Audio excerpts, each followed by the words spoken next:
It's that time. If we can, I'd like to call this meeting to order and ask Reverend Hutto if you would lead us in the prayer and vote. All right, let's pray. Father, we love you. We thank you so much for being able to be here once again tonight, Father. Father, we pray that you'll be with this meeting, Father, that you will have everything run smoothly, Lord. Father, I just pray that you'll be with the council, the mayor, the employees of this great city, Lord. Father, I pray that you'll watch over them, that you'll look after them, that you'll care for them as they're doing the business to provide for the citizens of this city. I pray that you will bless this city and help us to move forward, Father, and keep us in your will. And it's in Jesus' name we pray. Amen. Amen.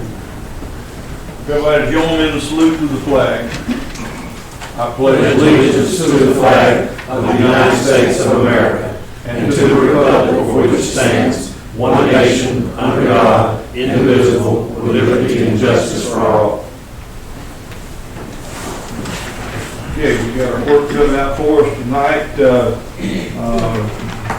Before I ask for approval of or any amendments to our agenda, the number one on the agenda, due to illness of Chief Watson, we will be postponing until he desires it to be here. Is there any other amendments or changes that we need to make to the agenda? Hearing none, I ask for a motion to approve. Offer motion that we approve the agenda as printed. Motion has been made to approve the agenda. Motion made and seconded. Any discussion? Hearing none, all those in favor say aye. Aye. All those no. Motion has passed. All right, as we said, we'll skip the first one until Chief Watson tells us he's ready for that one. The next one is discussion of the ordinance of the blighted nuisance properties, and I'm turning it over to Commissioner Chase. Thank you, Mayor. No changes from our conversation regarding the blighted tax ordinance from last month. You all had the ordinance that we looked at from the city of McRae in your packets last month and this month. And just to summarize some of the changes that I would like to see made to this ordinance, would be the definition of what is considered a blighted property, or what would be blight on a property. And then but the most important part is the imposition of an increased tax rate on those properties. What I'm proposing is that that property which has been officially designated as blighted shall be subject to an increased rate of city ad valorem tax equivalent to 6 times the normal millage rate applied to the property, applied at the time of the issuance of the subsequent tax bill. And revenue collected from the increases in the rates of the ad valorem taxes may be used for community redevelopment purposes. So I'm requesting that we amend the ordinance to state. In the remediation, if the municipal court so deems that the property has been remedied, there's no longer blight on the property, then we will lower the tax back down to its current mill rate, whatever it is at a given time. So I would suggest that we just turn this over to legal and let them be able to put this in form that we can enforce it. okay, well, Basically, you want to amend the existing ordinance and substitute what's. that's right. Yes, sir. Okay. We can get that done. All right, well, do we need a motion for you to do One that? question. Yes, sir. Go ahead. You saying that on this particular property, that you want to increase the taxes on them? On those properties? The property owner. On that particular property? That's right. What if that individual don't know, what is the cutoff with that? How I guess I'm asking, in my training, it has always been brought to our attention that out of sight, out of mind. Mm-hmm. A lot of people in my community, a lot of them don't live here anymore. And a lot of them don't deal with property. So what is the cutoff date, or how long would that run before you just couldn't keep putting the taxes on it, It can't we? will be taken off when they remedy the blight on the property.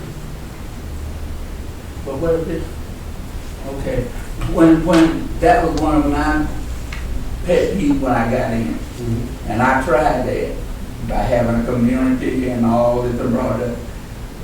I wanted ours to go the way it did in Thomasville, that if the city cleaned it up to beautify it, we put a lien against that property until it was sold. And that's what our current ordinance reads.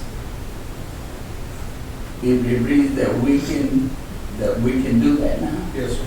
Yeah, it reads you can have a citation issued as a violation of the ordinance, and Okay, I haven't seen the that. court could levy a fine, or it can remediate That's right. and charge it back to the city, to the landowner, and it becomes a lien on the property. I think what you're asking is this additional This is tax additional. another incentive. That's right. Yeah. This doesn't vacate the other ordinance. It still What gives the we're city. gonna do is merge them. Merge them. And law enforcement can still issue the citation. Absolutely. Absolutely. This is just another tool in the belt to get our properties cleaned up. This is just an amendment to the ordinance that is already current, and we can still enforce with citations.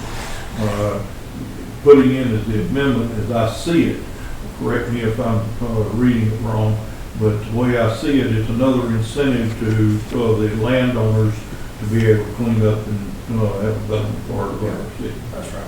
And I think the major point of this is it's not to be a tool to use against our landlords. I mean, we have to consider 40% of the houses in the city of Hazelhurst are renter occupied houses. This would also encourage those landlords to improve those properties that people are living in that are below a good quality standard of living. So this would be more encouragement for those landlords to improve their properties as well. Anybody, any other questions? We need a motion to amend, Bill? I make the motion. Have the, the ordinance, Yeah, and to then amend the. Yeah. I'll second it. of course you have to vote on the new amendment. Right, This is authorized me to It's go forward. authorizing you to do this. Okay. Motion has been made and seconded to authorize legal to be able to go through the process of amending. It'll be brought up, voted at a later time. Is there any discussion? Hearing none, all those in favor, turning this over to legal, say aye. Aye. All opposed, no. Motion passes. Okay, we go right back to Commissioner Chavis again to discuss the capstone, and I think he's going to get a little bit of help here because we've got some presenters that's going to come up and talk to us for just a little bit.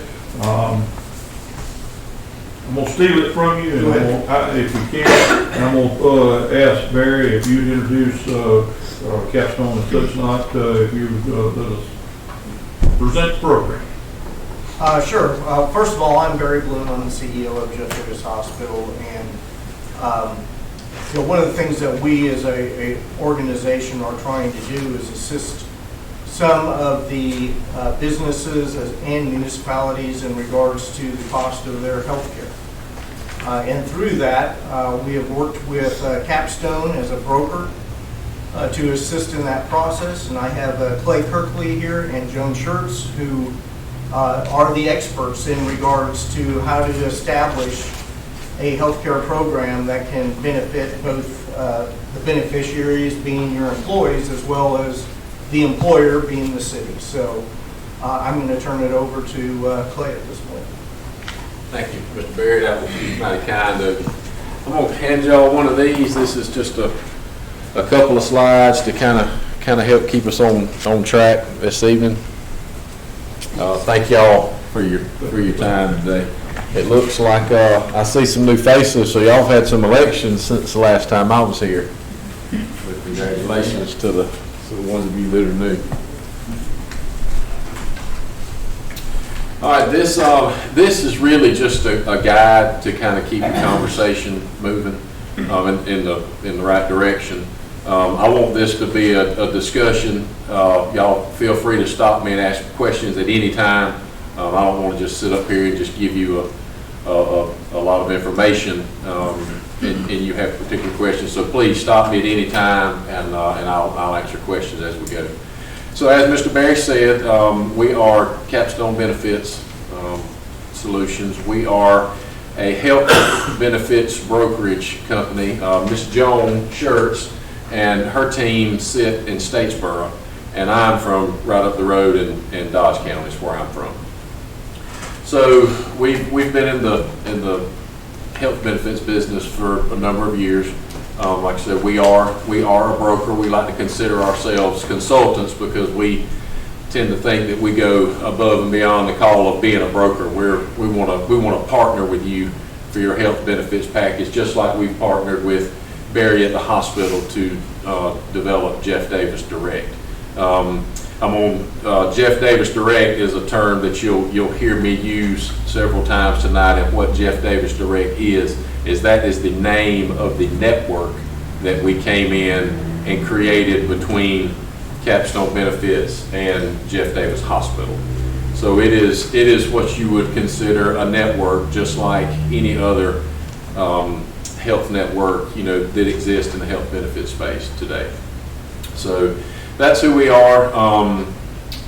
We've come tonight, like I said, we've been working with Barry. We have this network in place. We have 8 of these networks operational in the state of Georgia. So Jeff Davis is not the only one. There's 8 others. Our footprint pretty much is the same in the state as the Georgia Heart Program. So where we add value to our rural hospitals, and we all know that the challenges rural hospitals face today as far as funding and services and trying to keep the doors open. So we saw a need in that particular space, so that's where we kind of inserted ourselves and started going around and developing these networks. So let's see, let's get started. So there's the first page, which is page 2. It's just a little agenda. Who is Capstone? I've told you who we are. We're a brokerage firm out of Statesboro. We'll talk a little bit about what drives healthcare costs, community health plans. Those are the networks that I just mentioned. There's Jeff Davis Direct, Dodge Select, Effingham Cares, Jefferson Select. Those they all have their own name, and they're all independent of one another. They're not grouped together. A little bit of information from y'all about getting to know y'all and what are some of y'all's concerns, and then we've got a timeline. We'll do some questions toward the end. So on page 3, the next page, why Capstone? So this is just a list of resources and tools that things we bring to the table as your partner in your healthcare journey. I'm not going to go through all of them. You can read them. There's a couple that we're extremely proud of. Single point of contact for HR and finance. We like to pride ourselves that when you need something, when you call, you're going to get somebody on Ms. Jones' team in the Statesboro office. It won't be a 1-800 number and elevator music for 20 minutes and try to figure out about a claim or if something didn't get paid that should have. You'll actually have, and I'll show you your team in a minute, but you'll have a team. There's a Capstone team, and when you call, you will have your Ms. Jones or somebody that's designated to your account, and anything that you may have that come up, you'll deal with that person, and then they'll go to the carrier and whoever needs contacting to try to address whatever issue it is that's coming up. So that's one thing that we're proud of is the personal service that we get. Single source benefit admin, app-driven employee resource. I'll go over that in a few minutes. We've got a long history in this community health plan development. We have a lot of analytic tools. We do usually reviews twice a year. I don't know if y'all currently have that, but we don't like for there to be any surprises. So, we come and do a year-end review, and then we do a mid-year review. So halfway through the year, we will actually come and sit down. We'll go over claims. You'll be able to see where your money has gone up to that point as far as claims and premium dollars and what your cost is. You'll know exactly where you're at. If there's some health issues or some claims that have come up since the last time we saw you, we'll be aware of those and we'll know kind of what's coming forth on the second half of the year. So when we do get to renewal, if we have had some big claims or something, we'll know those. And if we do get a renewal that's a little higher than expected, we'll know why we got it. And if we've had a great year with healthcare claims and we do get a renewal that we're not happy with, we can go back to the carriers and negotiate that rate down. I don't know if you currently have that offered or if that currently happens or not, but that's one of the things. There's no charge for that. That's just one of the things we do as a service to you. Because like I said, we're in this with you. We're your consultant, we're your partner. So we want your health care to stay as the cost as low as possible. Compliance is a big issue. We take care of that stuff for you. There's an analytic tool I'll go over in just a minute that kind of keeps up with all your compliance. Anything that you have come and due or any documents that you have created to stay in compliance, they're all housed in one location. If you do have, somebody come in and want to audit your healthcare plan or something, one click on your computer and all your compliance documents are all right there. So they're easily accessible. Let's see, we can turn the page 4, your capstone service team. So this will be the team that comes along with us whenever you allow us to be your broker consultant. So you'll have your producer, which is my spot. You'll have a strategic lead, which is you see their duties there, and then you have an account executive and an account manager. It's kind of just rungs in the ladder for the most part. All of them have individual duties. It's the healthcare business is a lot. So we believe that you need a team of 3 or 4 people, not just one person. Depending on what comes up, we have certain people to deal with certain things. So that's your team. Now the tools and resources that this team uses to help manage your healthcare plan, and I want to emphasize the manage piece. We're every single day we're watching your plan and we're trying to help you manage and get that cost down. So compliance resources, which is compliance dashboard, that's the first one on the list there. That's what I just mentioned. That's just an analytic tool that you get with us to help keep you in compliance. I don't know, currently how your HR is set up and who handles all of that, but they will love that piece. Like I say, it helps keep everything in compliance. If there is something that's not right, we're here to help you try to get in compliance and get that straightened out. Mineral is also a human resource online tool that you have at your disposal to use. Mineral's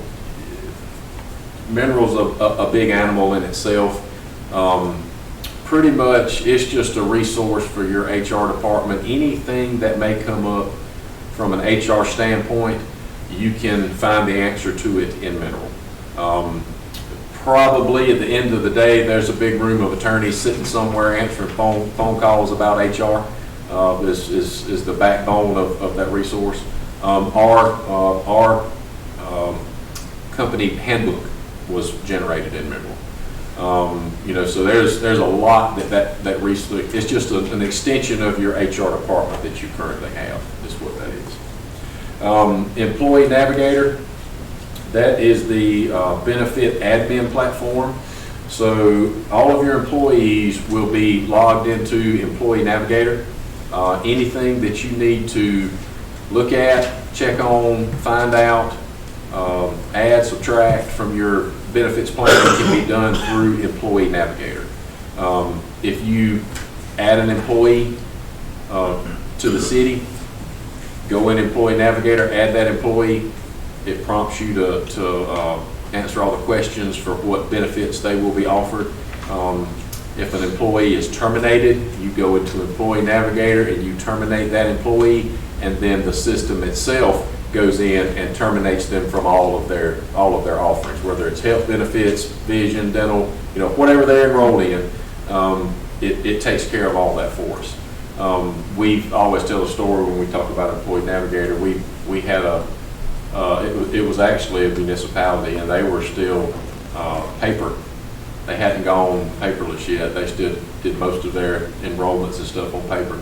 And we found a $50,000 mistake. Well, it wasn't actually one, it was several mistakes that added up to about $50,000. And it was employees that were no longer there, that they were still paying dental and vision and, whatnots. They just didn't, they had terminated the employee's employment and they weren't getting paid their payroll, but they did not unenroll them from their benefits, and the municipality was still paying for it. And we caught that. Once we started enrolling everybody in Navigator, we caught that. So, let's see, turn one more time. Deer Walk. Deer Walk is probably one of the best tools we have that helps manage your healthcare cost. Deer Walk is an analytical tool. So what Deer Walk does is it helps us figure out what claims you're having, how much they cost, how many times people have been going, who's filling their medication, more importantly, who's not filling their medication. And the example I like to use for Deer Walk is just say you've got 8 diabetics on your healthcare plan. We can go in Deer Walk and we can run a report, and it'll tell us of those 8 how many are filling their meds. And then you can look and say, okay, if 2 aren't taking their meds, we know the problems that are caused from diabetes. We can go then and cross that over and look at your claims and see if we're having claims that are caused by diabetes. Well, we know now that these people are going to the doctors because they're not taking their meds, so we can straighten that out. That's just a way, that's the level of detail we can get down to with that program. And that's just an example of how we help manage your healthcare costs, is to drill down to that much of a level to find out where the cost is actually coming from. Community Health Network, that is, in your situation, that's Jeff Davis Direct. That is the network that we've developed here. And I went over this a little bit when I opened up, but what we did was we came in to the hospital, got with Barry, and negotiated a contract for, there's a reduction in cost and services as long as that cost and service is done at Jeff Davis Hospital. So Barry, like I said, Barry was very generous with his pricing. So if you have a city employee and they go to Jeff Davis Hospital, they get a reduction in the service that's offered by the provider, and if they have to have whatever, MRIs, X-rays, medications, whatever comes out of it, there's a lower cost than if they go to another hospital somewhere else. Now the question always comes up, does that mean we can't go here, we can't go there? So to keep everything the same in your healthcare plan, you'll have 2 different levels. The second level will be pretty much a mirror image of exactly what you have right now. So nothing will change for anyone. If they decide they do have to go and have a procedure or something done in Macon or Vidalia or where they choose from, nothing will change with that. What we're doing with Jeff Davis Direct is we're adding that line item on top of your existing plan. That's where the savings is at. So any doctors that you currently have, any physicians you use in different places, that is still intact. None of that will change. We're just adding a piece on top of it that's a savings piece if the procedure is done at Jeff Davis.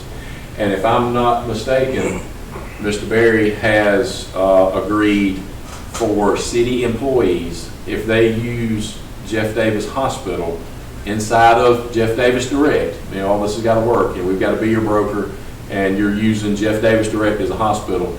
There is no deductible or copay to that employee. And to me, that is huge. Is that correct? That's correct. That is a huge savings. I don't know. I guess I'm gonna skip to the getting to know you piece. What is your deductible currently? $1,000. Yep. See, so they can use Jeff Davis Hospital, and go as many times as they need to and never have to come out of pocket with that $1,000. What are copays? 30, 30? 50, and 60. 30, 50, and 60. So every time they go, depending on what the service is, they'll save that 30 or 50 or $60 because Mr. Barrett has generously agreed to waive copays and deductibles for city employees. That's to me, that's big. You know, that's like giving all your employees $1,000 bonus, plus ever how many $30 and $50 bills they would spend and how many times they go to the hospital or go see a physician for a copay. Any questions about the network? That's probably a good place to stop because that's really the key piece to this is Jeff Davis Direct and the network. Yes, sir. What about pharmaceuticals? Are they required to use the pharmacy at the hospital to fill prescriptions? The only, and Ms. Jones is the pharmacy guru, and correct me if I'm wrong, I think the only thing that we're bound to on pharmaceuticals are specialties. Is that correct? Somewhat. But that's bound to a specialty pharmacy, not necessarily a hospital pharmacy. Right. And I'll use Dodge County as an example because I'm from there and I'm familiar with that plan. We have the same situation up there, and city and county employees, they use Option Care, Prescription Shop, Walmart, CVS. I mean, they use all the pharmacies in town. So there is no, like I said, unless it's a very high-cost specialty drug that would have to come from a specialty pharmacy anyway. There is no restrictions as to where you get your prescriptions. And if the specialist is not available here at Jeff Davis Hospital, you said, what's the next step there? Nothing will change. It will be covered like your healthcare plan is now. The Aetna wrapper will be what's around it. So anywhere that accepts Aetna, you're covered, which is pretty much everywhere. Thanks. Yeah, I was just going to inject as well that currently our pharmacy, we do have a retail pharmacy license. We just went through a renovation. They just moved in Thursday and Friday of last week into the new space. So it'll be a month or two before we're ready to actually accept individuals from the community coming into the hospital for prescriptions themselves. But once they do, again, the same rule applies that prescriptions also would be no copay and no deductible in regards to those. But if they use an outside pharmacy, there would be. There would be, that's right. Yeah, Mr. Berry has been extremely generous inside of this network with what he can contribute from the hospital standpoint. So any other network questions? Yes, sir, Mr. Mayor. I got a little bit of a question on the use of Jeff Davis as compared to another facility. First off, you've got that a doctor would say that they can transfer you or refer you to another hospital, and then let you go from there. And playing off the same question is the patient's wishes. If my doctor at Jeff Davis wants me to go to Douglas, but I do not want to go to Douglas, I want to go to Macon or where I have a doctor that's there. The next question similar. As long as it's covered under the Aetna network, you can go anywhere that you choose to go. Covered under the Aetna network. Yes, sir, which is pretty much anywhere. Okay. I don't know of anywhere that it's not covered. I'll just put it that way. I don't know what Aetna network is though. Aetna, Blue Cross Blue Shield, anywhere that is accepted. That's pretty far. Yes, sir. As a wish of the patient, if he wishes to transfer to another hospital, what would those wishes be? I have heard just recently of a patient being checked out against the orders of the doctor because the doctor was going to send them to Douglas. And then that patient wanted to go to Vidalia. What's your recommendations on that? Pretty much the same thing. As long as if it's performed at Jeff Davis, that's where the savings is at inside of Jeff Davis Direct. If they choose to go to Vidalia or Macon, then the Aetna network will kick in, and it'll be pretty much exactly what you have right now. Same. Even if they go against the advice of the Jeff Davis doctor? That question's probably above my pay grade. Might be above mine too. So I think what Clay's trying to describe is that we do this based on plan design. So, you know, if you come to Capstone and you start using Jeff Davis Direct, we would design it so that the best savings are available in the Jeff Davis Direct network and through the hospital. And then the member still has that choice. How that works, if it's against the doctor's wishes, There's no issue. The matter of care is always in the hands of the patient. So if the physician says, I want you to go to a certain place, it's probably for the fact that they think that the service can be provided better in that location. But if a patient refuses and says, I want to go elsewhere, that's the patient's right. The physician can't mandate specifically where a patient goes. In many cases, they can recommend and the patient follows that recommendation. But there can't be a mandate. The only time there could be a mandate is in a situation of behavioral health, and that's usually done in regards to law enforcement or due to healthcare related issues as far as mental health is concerned. But they can check them out against the recommendation of the physician. Absolutely. Does that answer it? Does that answer your question, Mr. Mayor? Pretty much. Okay. Any other network questions? Okay, the last one, Strive 365, that's basically a wellness program. I don't know if you currently have a wellness program in place or not. We are proponents of wellness. We believe it helps save in the long run on your health care plan.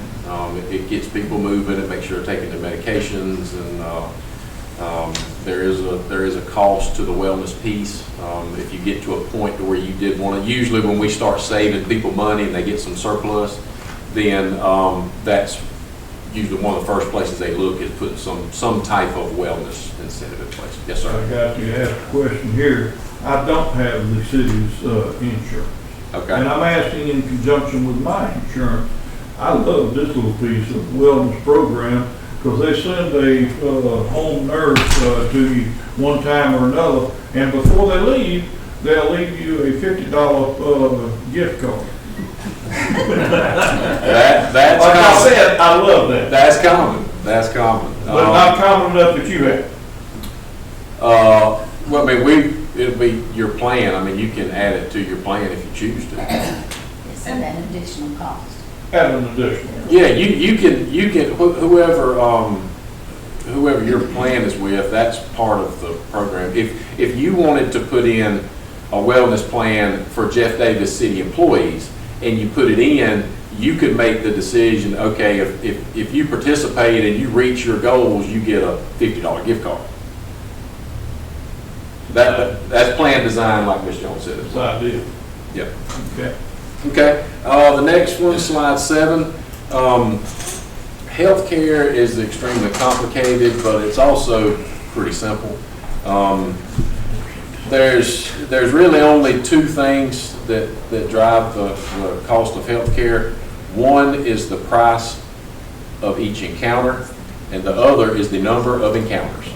So it's how many times you go to a doctor and what each time costs. And then there's a little bit of admin cost in there for people to administer the plan and do the processing and all that.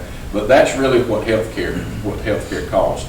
And when you break it down like that, that's where we feel like we add the most value. The price of the encounters, we've solved that issue by partnering with Barry and using the network to reduce the cost of insurance. The number of encounters, we use DeerWalk and our analytical tools to find out why people are going to the doctor.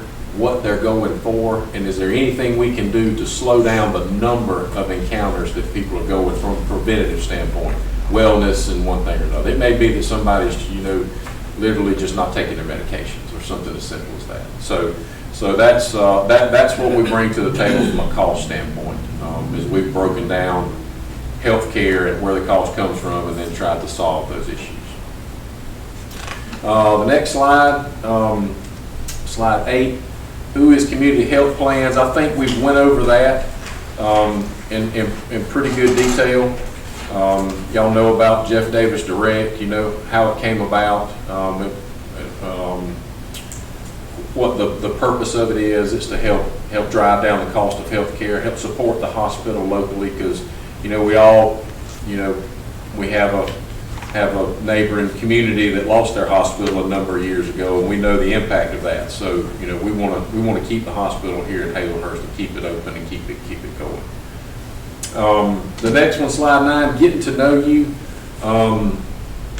These are some of the things that we'll start as soon as we become your broker. These are some of the questions we'll come to you with, so kind of our homework list, so to speak.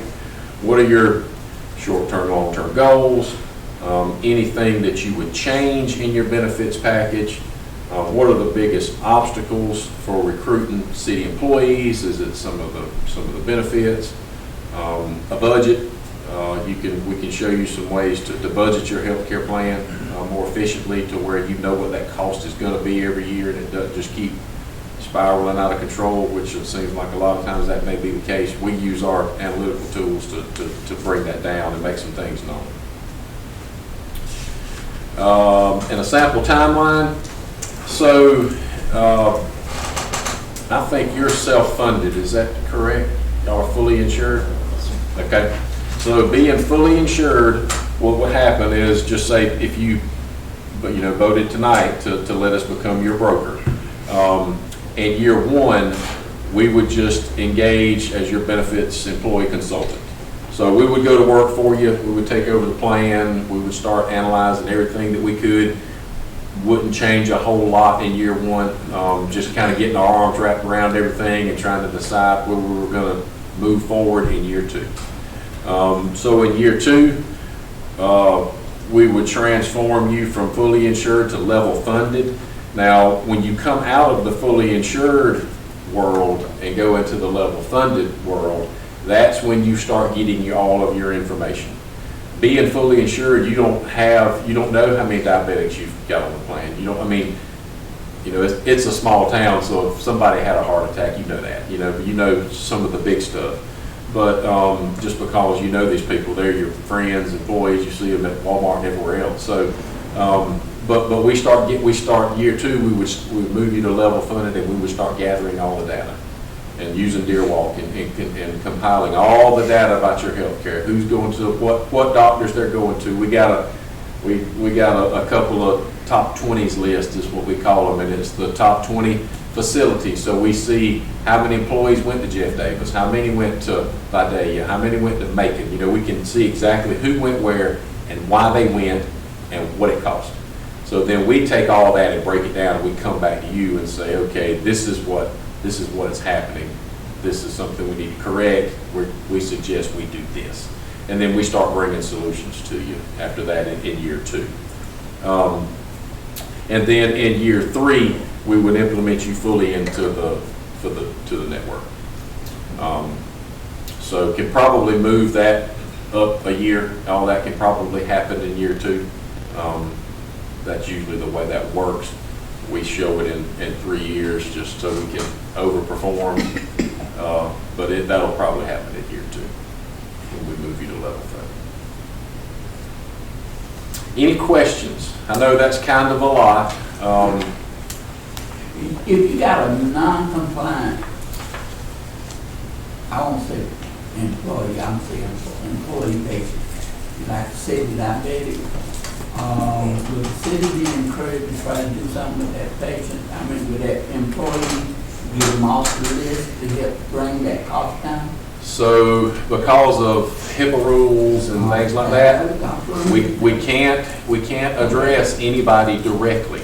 Okay, that that helps.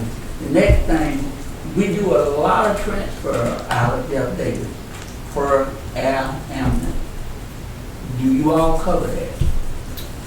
Air ambulances typically, it's not covered under Jeff Davis Direct, but air ambulance, because it's considered emergency, it is required to be covered. So if the physician said that I had to be transferred, no matter what it was, this program would take care of it. Totally. I mean, totally. Not totally. If you're being transferred facility to facility and it's not an emergency, No. I mean, if I'm going by ambulance, I pray to God it's an emergency. I'm saying that if the physician decides that I have to be transferred, no matter what it is, physician, but he wanted to send me by air ambulance, do you all cover? it would have to be coded in emergency Okay. to be covered. That's the uniqueness of healthcare under any plan. Okay. Well, by I would think it's emergency, but my problem would be after the person comes home, that $70,000 air bill, would it be taken care of? Mr. Johnson, I can tell you in regards to Jeff Davis Hospital, we just had the air ambulance company come in and provided the opportunity for them to sign up for the insurance under the air ambulance company. Okay. Because, again, the air ambulance in regards to the plan would not flow through Jeff Davis Direct. That would be, so there would be a copay and a deductible in regards to that. And, you know, I hate to say, when you have an air ambulance bill, even based on what the insurance pays, there's still going to be a large sum of money that's going to be owed by that individual that had to use that service. The air ambulance insurance prevents that. You actually don't pay a thing if you have the air ambulance insurance. And for an individual, it costs about $100 per family per year. So we saw that as being a great deal. We brought them in, and that's how we're handling it for folks in our organization. Yeah, we did, my family has it too, and we're the same way. We just pay so much a month for our family, and I'm like Barry, it's $100 a year, and it covers my entire family, and that's what we do. I do too, after I had to fly. But Jeff Davis took care of me. So I didn't get 1 cent. They took care of me. That's why I'm asking, because now I'm sitting here with employees, and if we look at a plan that they may have to have some help, and you get them in the air, that's $70,000, somebody got to pay it. I got my question. Yes, ma'am. That, playing off of Mr. Johnson's remarks there, I think one of the things that has happened in our county, we are restricted to what we can do with our ambulances and such, even leaving it for transport. And it's increased the amount of traffic for our air ambulance that we've got. And if you hadn't got it, it is a significant bill. That is something that we need to look at if we're going to go with this policy, is adding in and bringing that on to air ambulance to come in, present the program in addition. I think it's something you bring in regardless. Any insurance coverage is not gonna help you very much on air, on the flight. I mean, it doesn't matter what the insurance is, the coverage is not good. So, Unless that's what it's specifically Unless that's for, what and it's it's gonna be its specifically own for. little line item. And it Its is own policy. really only because they're not, they do not join the network, they are governed by the Right. FAA. So that is why it's so expensive. I ain't trying to sell air ambulance, but I too got the program. No, it's- It's right. I don't want to have to spend that significant amount of money, We know a good bit about it, and if that's something that you're interested in looking to try to resolve, we can help with that.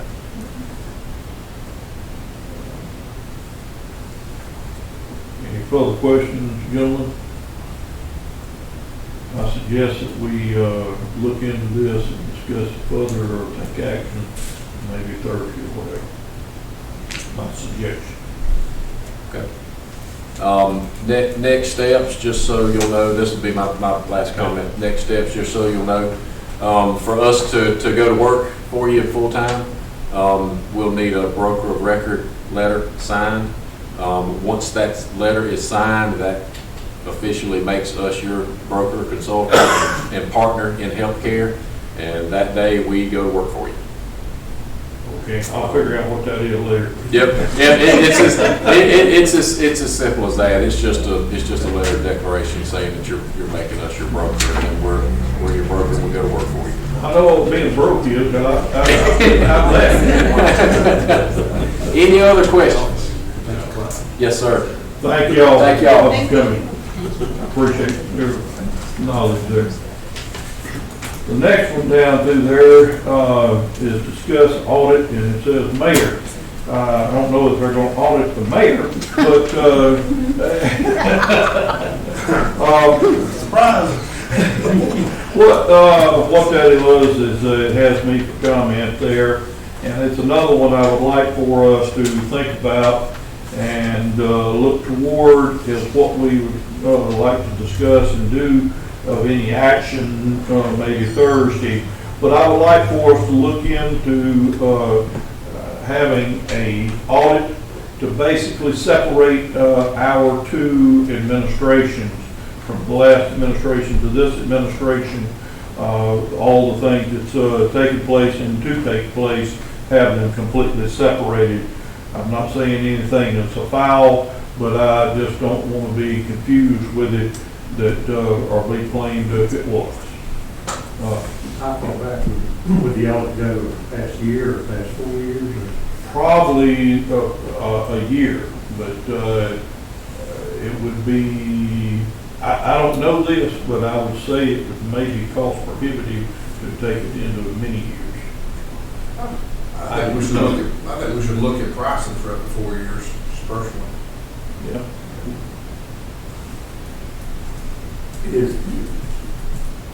Do we currently have an audit company or an audit that we use each year that would be different from our regular auditor?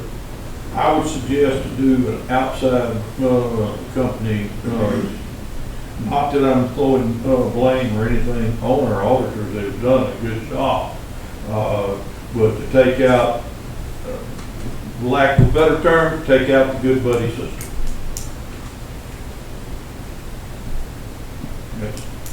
It's just up for discussion. Well, I would suggest we get a couple of different prices before we get a decision and then determine about the length of the audit. I reached out to GMA and they've offered to make several recommendations of auditors around the state that would be from outside. So when we get that list, we could probably price shop all of them. I think that's a good idea. The GMA, we have a lot of knowledge there, former ones that have done audits before others. As city clerk, I would like to say if you get a list of auditors, there's one in Valdosta, I would rather y'all just go ahead and strike it. I've already dealt with them for 2 years. Y'all will have a city clerk. Bye-bye. They were not good at all. They were not good at all. Information we sent via email, they said they did not receive. I literally loaded up 2 boxes and took down there one day. And I had another proof. thing, along with the price, we need to get reliability, that we Thank you. could call some of the ones that have used these companies before. Now, we really do need to do a audit. And I suggest, let's go back at least 3 years. Let's get our years together, 34. And we're gonna do an audit. Are you gonna do on those years forensic or just general? Let's find out how we're gonna do it, but as you say, let's just get an auditor. I'm suggesting we do 3 years, get an auditor. Personally, I prefer a forensic audit, and it's gonna cost, but it'll set all the minds straight, and you know what you got to work with. I agree. That's a good idea. All right. Unless there's not a motion for anything, we'll move to that Thursday then. All right. Our next item, if we don't have a motion, the next item will be the Hayward Police Report. That's information only. You'll have that. The discussion of water and sewer, the report on the month ending, and the discussion of check register. These could be bound together for Thursday. Any objection? Okay, we'll take all three of those, move them to Thursday. Citizens' comments. I have something. Oh, you're a citizen. You comment. Yes, sir. I think we need to look into updating the cemetery ordinance. We currently have fines in there, the enforcement procedures, but we currently have funeral homes that will not come and get this burial permit that is required to put anyone in the ground. We are dealing with issues right now of where the family has went out there, they have selected the plot. The funeral home does not come up here to see me to get this and have someone to go out there to the city cemetery. They do not mark it, okay? This funeral home does not mark it in any way, shape, form, or fashion, other than a flag that could literally, if somebody walks by, pull it up, okay? I have suggested spray painting and something, but we are now having to contact people that have their loved ones buried, and we're having to redo the deeds. No problem there. That's part of day-to-day work. But I will tell you this, and I believe that Commissioner Johnson and Commissioner Land can verify this, that my second year as city clerk, when we had to disinter a body and move it, that was one of the most horrific days of my life, because I had to watch this family member go through what she had already went through before, all because of a funeral home not doing what they needed to do. The fines need to be enforced. If it means sending them to city court in front of the municipal judge, so be it. But someone needs to take hold of enforcing the procedures that this be done. Years ago, the city required that a city employee be present when the funeral home went out there. At that time, they were doing the digging. Now it's contracted out. But for years, we had a city employee that was on site while that was going on. And they kind of documented what was going on and where. And not just that, but I think it should be in the deed. When someone comes and buy a plot, the monument companies in town, I know one in they are supposed to have those cone posters. They can have those cone posters done within so many days. And before that body is put there, those cone posters should be in place. Those cone posters should be there before they dig or whatever. Because I've been involved in 3 having to be moved. But if they put those cone posters like those deeds are there, I mean, like I said, it should be taken care of.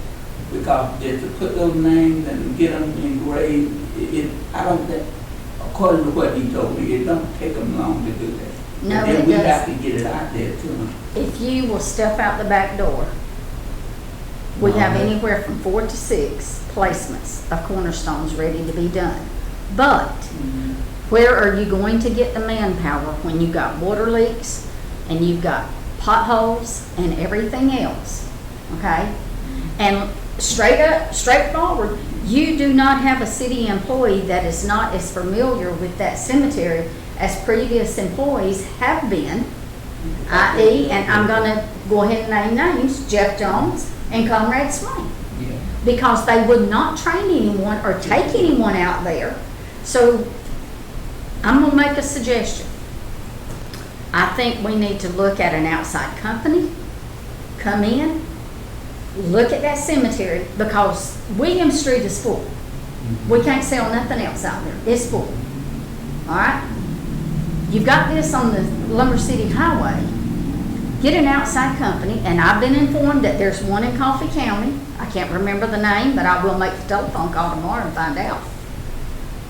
That we get them in here, let them look at it, tell us what we can do, and get something out there and mark these graves off. There's never been a survey, a comprehensive survey for the cemetery to my knowledge.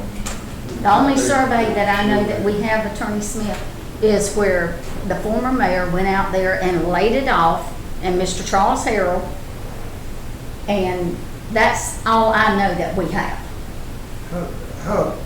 What portion of the cemetery has actually been surveyed lot by lot to know you're setting lot H3 or whatever? I'd say a third of it. Should be the whole thing. Right. That would help too if we had a professional company that went out there and laid that out. I hate to have to spend the extra money. I think it would be a who will, it would help us there. What, okay, and I'm just gonna throw a scenario. I look at things in real life. What's gonna happen when a funeral home goes out there and they start digging and they hit bones? What's gonna happen? It's a reality. It happens. Lord forbid that it happens in Hazelhurst. But now, there's a code that's on the limits of the highway.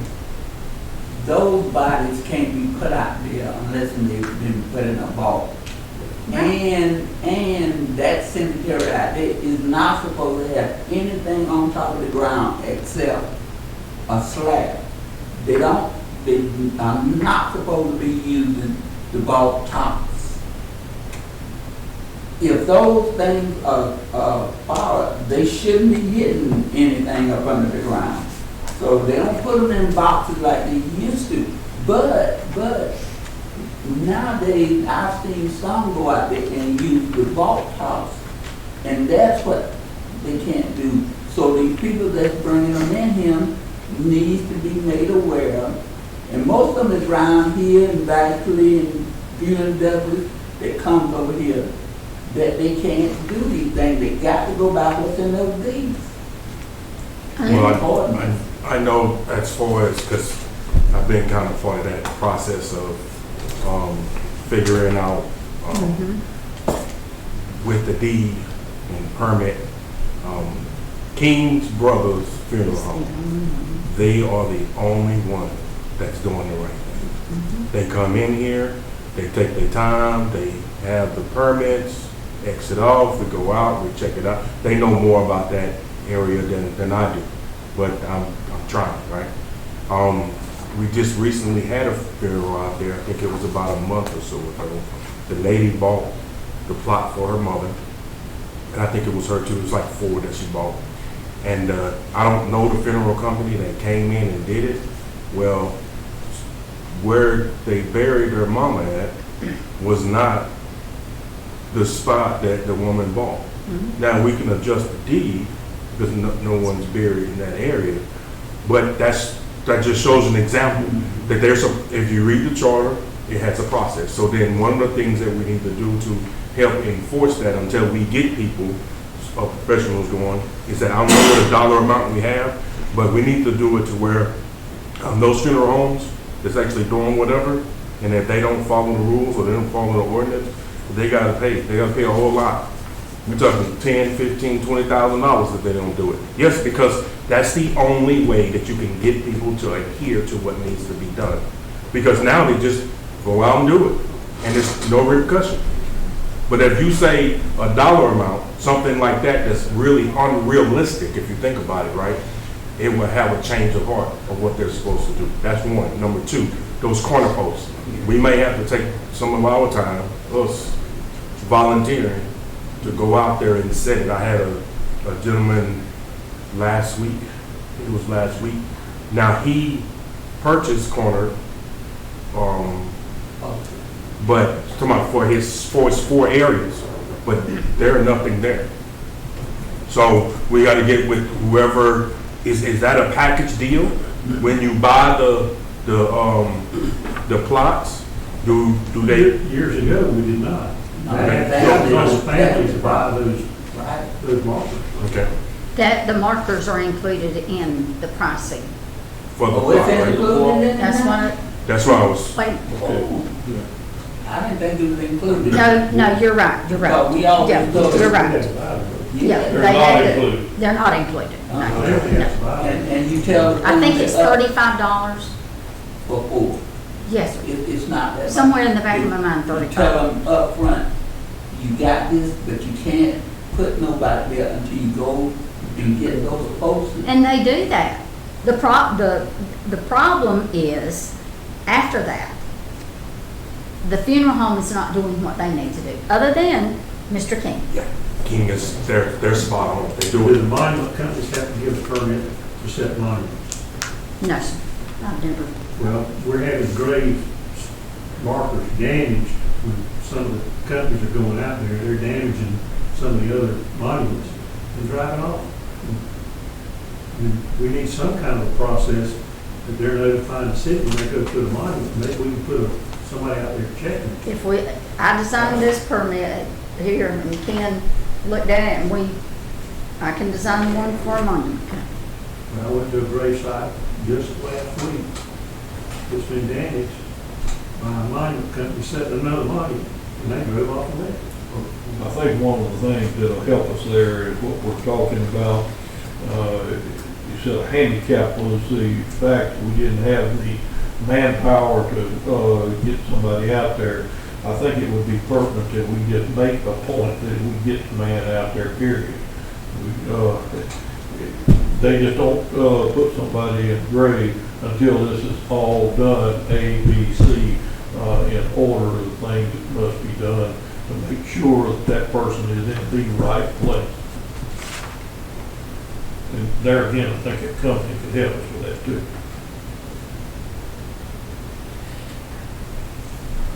I agree with Chris, I think the roads are fine. Why? That's the only way. I got it, I'm hoping nobody has to pay it. I mean, it's too easy to come up here and Okay. do what you're supposed to do. Currently, this is what it says. The city may prosecute any violations of this ordinance by issue of a city ordinance citation in which the penalty for a violation shall be a fine of not less than 100 and not more than 1,000, and may include a jail sentence of up to 90 days in jail for each day the violation continues, as each day shall be considered a separate offense as set forth in section 1-6 of the city code of ordinances. I don't know if, I have to refer this one to legal, but I don't know if we have any authority to be able to increase the fines or do any of The that. maximum fine that the city has is $1,000, that's why I worded it each day is a separate offense. And that's where you get to $10,000, $20,000, get their attention with it. Mhm. I agree, it needs something big enough to get their attention. Yep. You get it in anybody's pocketbook, it gets your attention. But Maybe the city needs to send a letter to all of them. Yeah, we need to do a letter and We're whatever, fixing to start cracking the whip. Can you help And- word that? and when they have any activity in the cemetery, we just, sometimes y'all, we have to bite the bullet. You have to put an employee out there with them Well, to make sure it comes right. and I know going, you don't want to. and what I call speed scanning, speed reading, the only place in here it states is the funeral director must be present during the time of the burial or the digging of the site. Okay? That's the only time. There's nothing about a city employee in here. No, I'm just saying with us now that we addressing that, not the employee. Now, that we going may have back, to do it. to what Commissioner Glenn stated about the monument. I just saw it.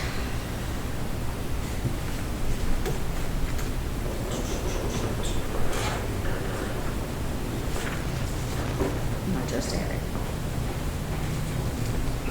It does state that there is to be a permit for that. And that's not been done. No, sir. No, sir. A permit to place the monument. Yes, sir. From the monument company, right?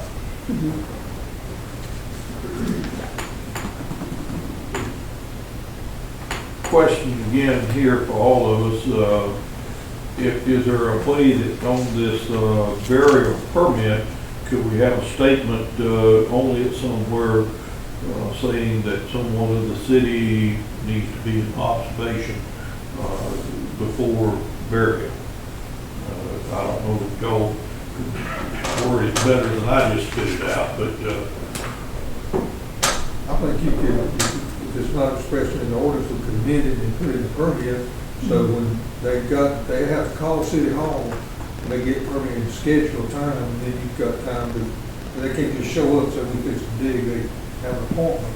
And then that gives you time to find a city employee that's available to meet out there. Be there. That's if they go and get a permit. But see, the problem we're having, they're not getting the permit. Need a The contractor. remedy for that, it's just gotta be enforced. it's gonna be enforced. Who's going to enforce it? Well, the funeral home can enforce it, because they're the contract, they're contracting with the digger. But what if you, and Our I'm city has got to enforce it. City. We get the citation, Charles can give them the citation if we found a problem. So from that point, it goes to law. in actuality, a permit is required for the installation, removal, or repair of any monument, marker, and/or coping within the city cemeteries. The party responsible for installation shall make application for a permit at City Hall. The fee for a permit shall be established by the City Council from time to time. The permit shall set forth the names and address of the persons responsible for the proper execution of the permit and compliance with the applicable rules, regulations, ordinances, and laws that govern the actions permitted. And I've never seen a permit for that. Now, let me step on y'all toes a little bit. Uh-oh. This right here has been gone through about 3 or 4 times. That cemetery on the limited highways don't have any coping.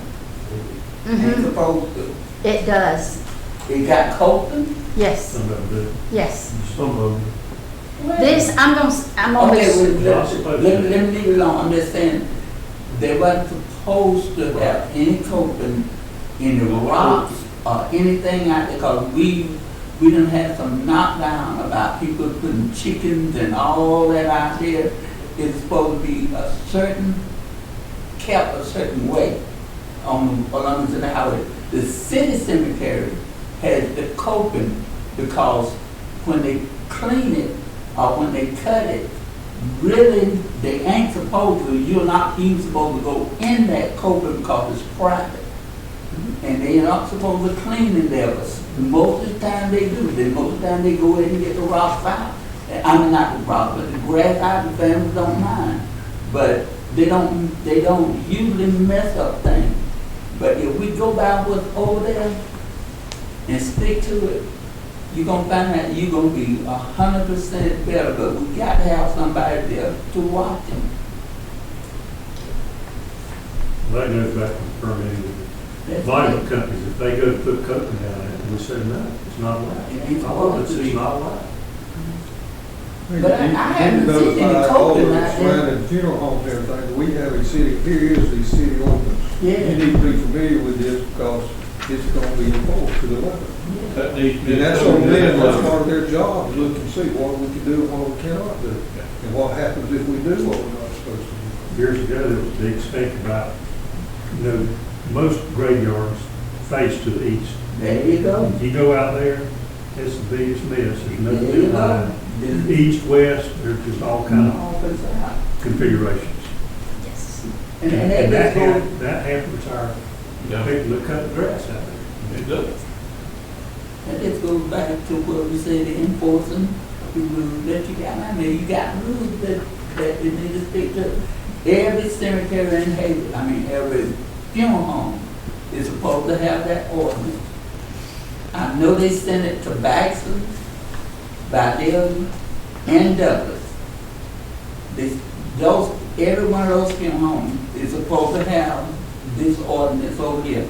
And those funeral homes from outside the city know that they're not supposed to come in and put nobody or do no work out there unless they talk to the city hall. But personnel changes in funeral home like Yeah, this. he died there too long, didn't he? Yeah.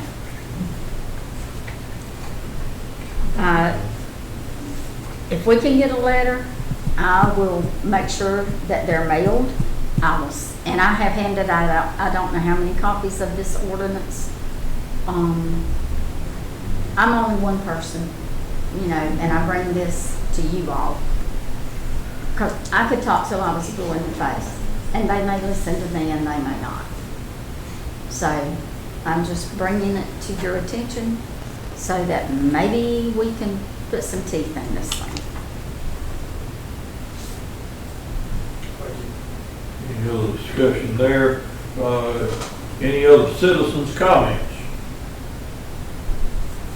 That brings us to mayor and council comments again.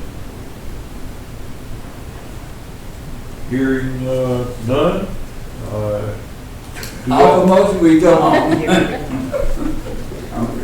Motion been made, seconded that we adjourn. Any, all those in favor say aye. Aye. All opposed, no. It's passed. All those made a mistake.